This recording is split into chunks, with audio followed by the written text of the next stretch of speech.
Hello everyone, welcome to my YouTube channel. I am Divya Chaudhary. I am an assistant professor. Today we will discuss about evaluation. Evaluation is very important for a teacher, for the pupil and for all educational institutions or educational environment. Evaluation is the process in which a teacher wants to see how far his students got the knowledge of how far they got the objectives of this teaching. The most comprehensive definition of evaluation according to NCERT, evaluation is any systematic and continuous process of determining objectives. It contains the extent to which specified educational objectives previously identified and defined are attained or not, the effectiveness of the learning experiences provided in the classroom. According to Goods, evaluation is a process of ascending or judging the value or amount of something by careful appraisal. Hence, from the above definition, we have following evident that it is wider concept than testing, measurement and examination. Teaching learning process becomes dynamic and self-developing. It helps in determining the potentialities and interest of children. It improves the attitudes, habits, appreciation, interest, manipulative skills and understanding of the children. It helps the teachers in diagnosing children's difficulties. It involves self-appraisal by the children and their success and failures. What are the purposes and functions of evaluation? There are various purposes and functions of evaluation which are as follows. It determines the present status of the children in the teaching learning process. It motivates the children for better learning. It determines the rate of progress of the children. It collects evidences for improvements in curriculum. It helps in diagnosing children's weaknesses and strength for future instructions.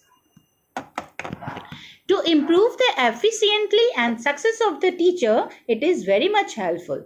To measure the behavioral changes of the children, evaluation is very important.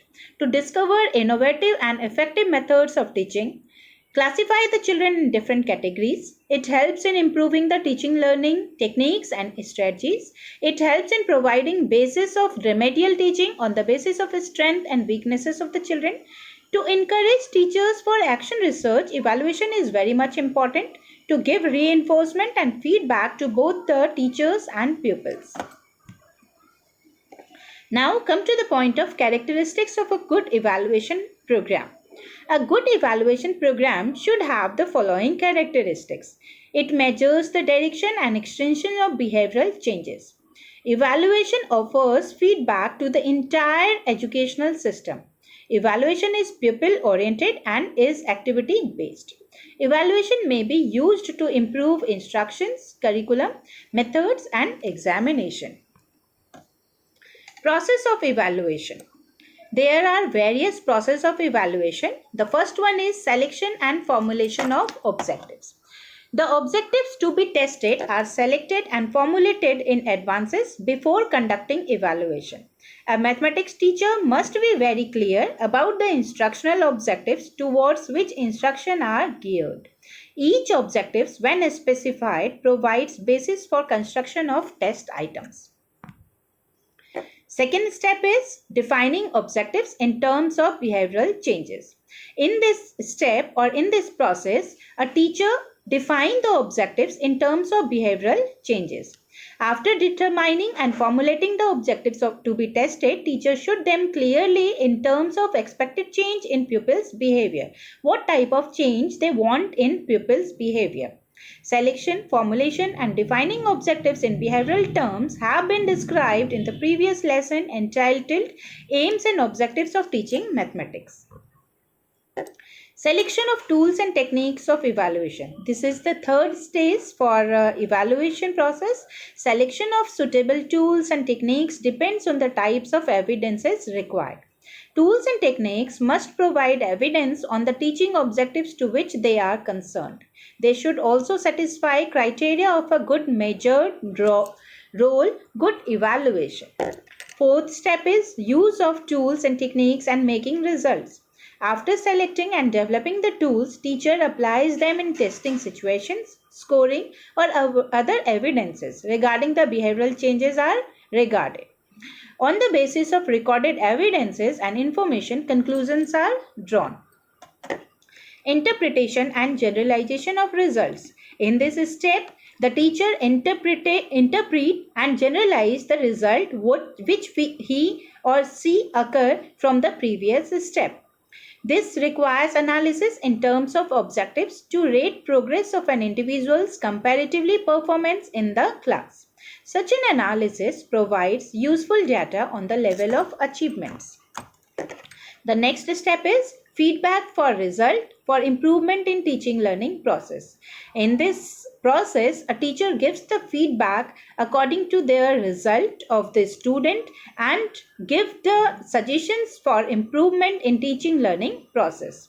This is necessary for parents to know about self-evaluation strength and weakness of their ward for proper diagnosis and to overcome the reteaching or remedial teaching that may be arranged. Triangular relationship between objective, learning experiences and evaluation. Here, according to this picture, we can see that objective, learning experience and evaluation are interrelated and there are a triangular relationship between them. All the three steps are interrelated. The objective of teaching constitutes a pivotal step on which both learning experiences and evaluation techniques are based. Evaluation is a natural step involved in teaching learning process. It based on objectives of teaching and learning experiences, evaluate the objective also at the same time. Therefore, in classroom, teacher organizes suitable teaching learning activities in order to promote desired expected changes in behavior. The learning experiences offered in classroom are directly related to the predetermined functional objectives. Thus, the teaching learning activities are objective based, not content or textbook based. The extent to which lead to the realization of particular objective is determined by pupil evaluation. So here, according to this flow chart, we can understand that evaluation is the sum up of measurement and value judgment, where measurement comes under the quantitative aptitude and value judgment is come under the qualitative aptitude. Now, come to the point of formative and summative evaluation. What is formative and what is summative evaluation? Next, in the next slide, we will discuss on it. Formative evaluation means assessment during the process of teaching. It is directed towards forming, modifying the teaching learning process before it is to monitor the instructional process to know that learning process is taken place or not. Basically, it can be said that formative evaluation occurs during the process of teaching. It gives the feedback for teaching learning process. It is designed only to enhance the teaching learning process and not designed to make final judgment. The feedback process of learning to children is made successful to a great degree and learning difficulties that a child faces are also diagnosed. Teaching learning process is better enhanced through this evaluation. It can also be said that formative evaluation. It can also be said formative evaluation gives the relevant information during classroom teaching learning process. It joins the teacher, pupil and the planner and direct feedback to the all of three. What are the need and importance of formative evaluation? The process of formative evaluation is highly needed as given below. It provides information to teachers for modifying instructions and their teaching techniques. It helps to prescribe group and individual remedial programs. It is helpful in monitoring pupils' learning process. It provides feedback to both the teachers and pupils. It facilitates retention and transfer of learning. It enables the teacher to adjust their instructions according to the need of the students. It helps the teacher for correcting learning deficiencies. It helps in better performances in the summative evaluation. It provides immediate feedback to the children. It is also helpful in diagnosing children's strengths and weaknesses. Now, summative evaluation. When formative evaluation take its last step, there is an urgent need of summative evaluation. Hence, it can also be said that summative evaluation is a later process that occurs in the end of a session or term to measure the achievement of pupils. Summative evaluation is either external type or internal type evaluation. It is an identification document of failure and success of the class indicated. Promotion to the next class is also done to a certificate that bears the next class is also done through this document.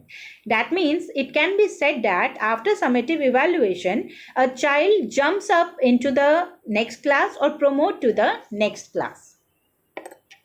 Summative evaluation may be seen in the different ways which are given as follows.